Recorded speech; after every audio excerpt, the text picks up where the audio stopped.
నమస్తే, welcome to mega digital news. Eluru జిల్లా కుక్కునూరు మండలంలో దాచారం పంచాయతీలోని పాతూరు గ్రామంలో భారీగా అగ్ని ప్రమాదం జరిగింది. ఈ ప్రమాదంలో ఇల్లు పూర్తిగా కాలిపోయింది. ఇరకం ముత్తయ్య, ముత్తమ్మ గార్ల ఇల్లు పూర్తిగా కాలిపోయింది.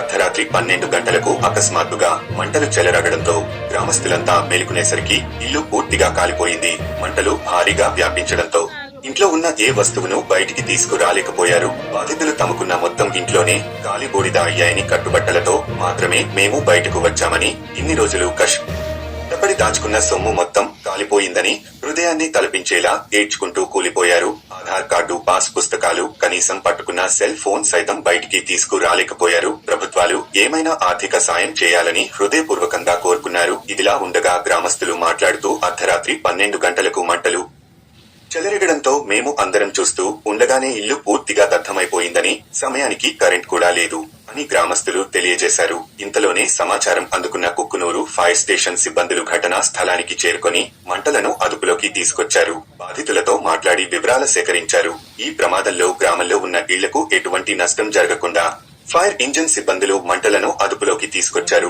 అర్ధరాత్రి 12 గంటలకు కూడా అందుబాటులో ఉన్న ఫైర్ సిబ్బందులకు గ్రామస్తులు ధన్యవాదాలు తెలిపారు. బాధితులు తమకున్న మొత్తం ఇంట్లోనే గాలిబూడిద అయ్యాయని, కట్టుబట్టలతో మాత్రమే బయటికి వచ్చామని, ఇన్ని రోజులు కష్టపడి దాచుకున్న సొమ్ము మొత్తం కాలిపోయిందని హృదయాన్ని తలపించేలా ఏడ్చుకుంటూ కూలిపోయారు. ఆధార్ కార్డు, పాస్ పుస్తకాలు, కనీసం పట్టుకున్న సెల్ ఫోన్ సైతం బయటికి తీసుకురాలేకపోయారు. ప్రభుత్వం ఏమైనా ఆర్థిక సాయం చేయాలని, ఎంఆర్ఓ గారి నుంచి ఆర్థిక సాయం కావాలని హృదయపూర్వకంగా కోరుకుంటున్నారు బాధితులు.